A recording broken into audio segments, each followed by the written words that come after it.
போறேன் கதவு சாத்தி தான் போறேன். ஓரா கத்துற நீ. நானும் எத்தனை தடவை வந்தேன்ல, சும்மா தெத்தி அனுப்புற. யார் சார் இங்க? சார் வணக்கம் சார்.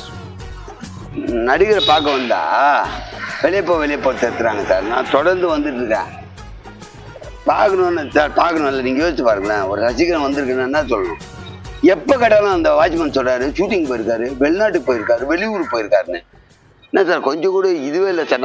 நாங்கெல்லாம் படம் பார்க்கலாம். இப்போ நான் இல்லை சார், நம்மெல்லாம் படம் பார்க்கலாம். இவங்கெல்லாம் எப்படி சார் நடிகராக இருக்க முடியும்? நம்ம பணம் சார் இதெல்லாம், இவ்வளவு நம்ம கொடுத்த பணம். நீங்களே நியாயம் சொல்லுங்க சார். பார்க்க வந்துருக்கோம். எந்த ஊர்ல இருந்து வந்திருக்கேன் சார். நானே இங்க இல்ல, நீங்க இவரை பார்க்க வந்துக்கிறீங்களா? இவரை பார்க்க வரல சார், மாட்டு தீவனம் வாங்க வந்தேன். இங்கதான் ரேட்டு கம்மி. சரி, வாங்க வந்தேன். மாசத்துக்கு ஒரு தடவை வருவேன். வரும்போதுலாம் இவரை பார்க்க வருவேன். வந்த செக்யூரிட்டி கழுத்து போய் தள்ளுற மாதிரி வெளியே போ. அவர் இல்ல சார், வெளியே போயிருக்காரு. இப்பதான் போனாராம் ஷூட்டிங். கொஞ்ச நேரம் இருந்து தான் நான் பார்த்துட்டு இருப்பேன்ல சார். இப்பதான் போனாருன்றாங்க. அதுக்காக இவர் போனதுக்கு நம்ம போக முடியுமா? இருங்க சார், வீடு இங்க சார். இவர் எங்க போறாரு, அங்க போய் நான் போட்டோ எடுக்க முடியும்? வீட்டாண்ட இருக்கணும். அவர் கூப்பிட்டாரா? அங்க வந்து போட்டோ எடுக்க கூப்பிட்டாரா? இல்ல சார், இவர் சொல்றாரு அங்க வேணா போய் போட்டோ எடுத்துக்கணும். அந்த வாட்ச்மேன் சொல்றாரு. நான் ஏன் சார் அங்க போனோம்? நான் தேடி போக முடியுமா? வீடு இங்க, அப்ப இங்க இருக்கணுமா இல்லையா? நீங்க சொல்லுங்க இதை நியாயத்தை. நீங்க தேடி போகணும். இவரை தேடி மட்டுமா வந்தீங்க? இங்க இல்ல, ஏதோ வந்துருவீங்க. வேலையே மாசம் வரும்போது இது வரைக்கும் 4 மாசமா வந்துருக்கேன் சார். ஒரே ஒரு போட்டோ, நான் வேற எதுவும் கேட்கல. ஒரு போட்டோ காசு கேட்டேனா, துணிமணி கேட்டேனா, எதுவுமே கேட்கல சார். ஒரு போட்டோ தான் சார் கேட்டேன். ரசிகனா கேட்டிருக்கீங்க? ஆமா சார். நம்ம உங்களுக்கு கொந்தளிக்குதுல்ல, நம்ம ஒரு ஆனா அவர் எனக்கு ரொம்ப பிடிக்கும். செம்மையா நடிப்பாரு சார். எனக்கு ரொம்ப பிடிக்கும் அவரை. ஆமா, ஆனா ரசிகனா வந்து கேட்டிருக்கீங்க, உங்களுக்கு போட்டோ உள்ள போகும் இல்ல. நீங்க வந்து ஊர்ல இருந்து வரீங்க. ஆமா. இப்போ நான் பொதுவா கேக்குறேன். நான் உங்களை முன்ன பின்ன பார்த்ததுல இருந்தாலும் கேக்குறேன், எனக்கு புரிஞ்சுக்கிறதுக்காக. உங்களுக்கு நல்லா புரிஞ்சு, எனக்கு புரியல. இப்போ ஊர்ல உங்களை வீடு இருக்குல்ல? ஆமா, வீடு இருக்குல்ல. இருக்கு. அங்க உங்களை பார்க்க வந்தா என்ன சொல்லுவாங்க? உங்க பொண்டாட்டி என்ன பாத்துட்டு போன்னு சொல்லுவாங்க. அதான் நீங்க இல்லையே, இப்ப என்ன சொல்லுவாங்க? சென்னை வரைக்கும் போயிருக்காரு அப்படின்னு சொல்லுவாங்க வீட்டுல. அவரை பார்க்க வர்றதை விட இது முக்கியமான வேலையா? சென்னையில போயிருக்குன்னு கேட்டாங்கன்னா என்ன சொல்லுவாங்க? அவங்க வந்து உங்களை ஏங்க அவரை பார்க்க வந்துட்டு அவர் மெட்ராஸ் போயிட்டாருன்னா என்னங்க, நான் போய் மெட்ராஸ்ல போய் பாக்குறது அப்படின்னு கேட்டாருன்னா என்ன சொல்லுவாங்க? கழுத்து மேலே அடிக்கணும். நான் என் வேலையா வந்திருக்கேன். இவனுக்காக நான் வீட்டுல உட்காந்துக்க முடியுமா? நான் தீவனம் வாங்க தேவையில்ல. மாடுக்கு யார் தீவனம் வாங்குறது? இங்கதான் ரேட் கம்மியா. அதுக்காக நான் அங்க அவனுக்காக எப்ப வருவான் நான் உட்காந்துக்க முடியும்? முடியாது. நம்ம வேலை பார்த்தவனுமே நம்ம பொழப்பு இருக்குல்ல, அவனுக்காக உட்காந்துக்க முடியுமா? முடியாது. வரதால் தான் நம்ம இருக்கும்போது அவன் வரட்டும். நான் வேணான்னு சொல்ல சார், வந்து பாக்கட்டும். வேணான்னு சொல்ல. இப்போ இவர் இருக்கும்போது நீங்க வந்து பாக்குறது தானே முறை. அதே தானே உங்களோட ரூல்ஸ் தானே இவருக்கும் போல. 4 மாசமா வர்றேன் நான் தான். நீ 4 மாசமா எப்போ உங்களுக்கு வேலை வருதோ அப்போ வர, அப்ப பாக்குறேன். இவர் போய் நடிக்கணும் இல்லப்பா, இவரை பிடிச்சிருக்குன்னு இல்ல. ஆமா. அப்ப நீ டைரக்டா வந்து டிக்கெட் வாங்கி இவர்கிட்டே பணத்தை கொடுக்குறியா, அங்க கொடுக்குறியா?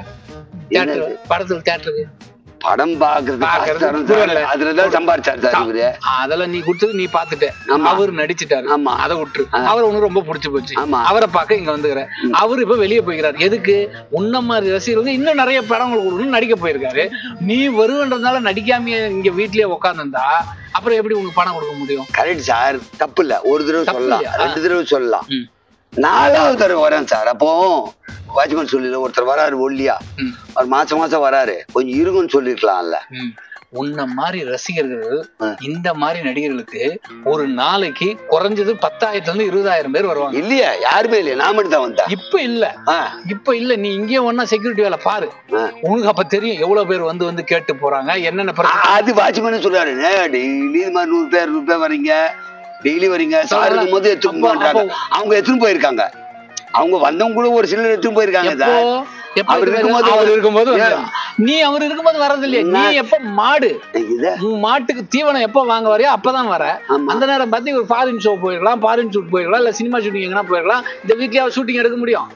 அப்ப ஒரு வேலையை பார்க்க வேணாப்பா, உன் வேலையை நீ பாக்குறப்பா. ஒரு நாள் மெட்ராஸ் வந்துட்டு அவனை நிக்க வச்சு அடி பண்ற.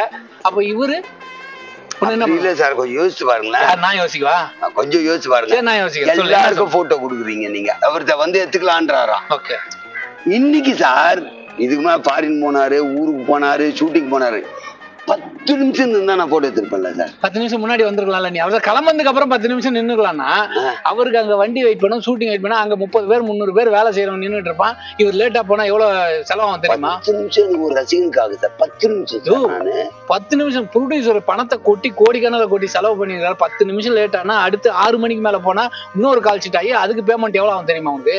நிமிஷத்துக்கு ஓடுன்ற நீனும் 10 நிமிஷம்ன்ற ரசிகர்களை மதிக்கணும்பா. இது சோக்கு சார். இதுதான் நான் சொன்னேன். சொல்றது ரசிகர்களை மதிக்கணும். ரசிகர்களை மதிக்கணும், அது நடிகர்களோட கடமை. நடிகர்கள் கண்டிப்பா மதிப்பாங்க.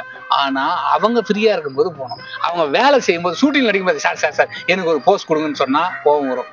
அவங்களே ஏதாவது தர்ம சங்கடமான ஒரு நிலைய இடத்துக்கு போயிருப்பாங்க, என்னன்னு தெரியுதுல்ல, ஒரு யாரோ ஒரு நெருங்கினவங்க இறந்துருப்பாங்க, அங்க போயிருப்பாங்க நடிகர்கள். அங்க போய் சார் போட்டோ கொடுங்க சார் கேட்கறது. நான் அங்க போல சார் வீட்டுக்கு வந்து நீ கேட்கலப்பா. உன்ன மாதிரி மாங்காய் மடைன்னு நிறைய பேர் கேட்பாங்க. உன்ன சொல்லல, பல பேர் வந்து இது போல ஒரு அந்த இடத்துக்கு போகும்போது போட்டோ கேட்கறது, ஆள் இல்லாதப்ப போட்டோ எடுக்க வந்துட்டு அவரை திட்டுறது, இதெல்லாம் நியாயமா முறையா? நடிகர்கள் எல்லாரையும் ஒரு மனுஷனா உங்களை மதிக்கிறாங்க, ரசிகர்களா மதிக்கிறாங்க. எல்லா நடிகர்களுமே இப்ப வந்து நல்லா எல்லாம் போட்டோ எடுத்து வந்தவங்கள சொல்றாங்க. அவங்க இருக்கும்போது தாங்க போட்டோ எடுத்து போயிட்டாங்க. நீ இல்லாதப்போ 4 தடையா உன் வேலைக்காக மட்டுமே வந்து போயிட்டு போற போக்குல அப்படி கிராஸ் பண்ணும்போது இவர்கிட்ட போட்டோ எடுத்துன்னு வந்தா நியாயமா தம்பி? நீ ஏன் சொல்லு. இல்ல இது தப்பா கூட இருக்கட்டும் சார். இவர் சொல்லலாம்ல வாட்ச்மேன், நானு ஒருத்தர் வந்து போறாருங்க, மாசத்துக்கு ஒரு தப்பா வந்து போறாரு, அவர் வந்து கெட்டு இருக்காருன்னு அவருக்கு சொல்லியிருந்தா ஒண்ணு இல்லப்பா. ஒரு நடிகர் நமக்கு தெரிஞ்சவர் தான். நான் இப்ப போன் பண்ணி சொல்றேன், போன் பண்ணி சொல்றேன். நாளைக்கு மதியம் 12 மணிக்கு வந்து பாக்குறியா? நான் சொல்றேன். நான் இன்னைக்கு ஊருக்கு போயிடுவேன். இன்னைக்கு போகாதப்பா, நடிகரை பாத்துட்டு போப்பா. இல்ல அடுத்த மாசம் சொல்லுங்க. அடுத்த மாசம் இதே தேதிக்கு நான் வருவேன்ல. அடுத்த மாசம் இதே தேதி இல்லப்பா, நாளைக்கு வேணா சார். நீங்க போன் பண்ணி நாளைக்கு சொல்லாதீங்க. நாளைக்கு எனக்கு வேலை இருக்கு, மாடி யாரு கழுவுறது பத்தியாங்க. நாளைக்கு சார் இருக்காரு, வந்து போட்டோ எடுத்துங்கன்னு சொல்றேன். சாருக்கு மாட்டை கழுவுற வேலை இருக்கு, ஊருக்கு போய் ஆகணும். ஏன்னா இவர் பொழப்ப பார்த்தாதான் இவர் குடும்பத்தை பார்க்கணும், பசங்களை படிக்க வைக்கணும், பணம் சம்பாதிக்கணும், படம் பார்க்க முடியும். அப்போ நீ படம் பார்க்கறதுக்கு இவரும் அது போல வேலை செஞ்சு நடிச்சாதானப்பா.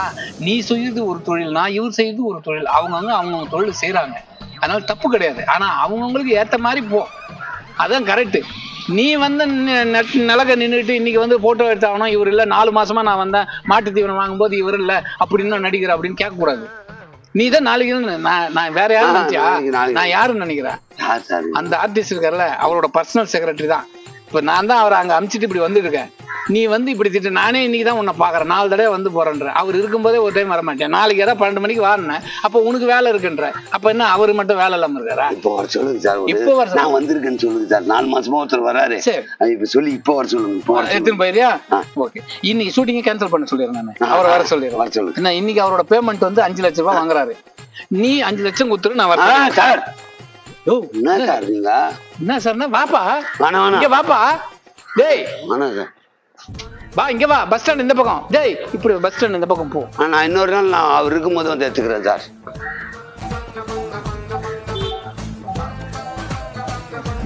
பாத்தியாங்க, இவன் யாரு என்னன்னே தெரியல, ஊர்ல இருந்து வந்திருக்கான். ரசிகர்களை நடிகர்கள் நிறைய பேர் மதிக்கிறாங்க, யாரும் மதிக்காமலாம் கிடையாது.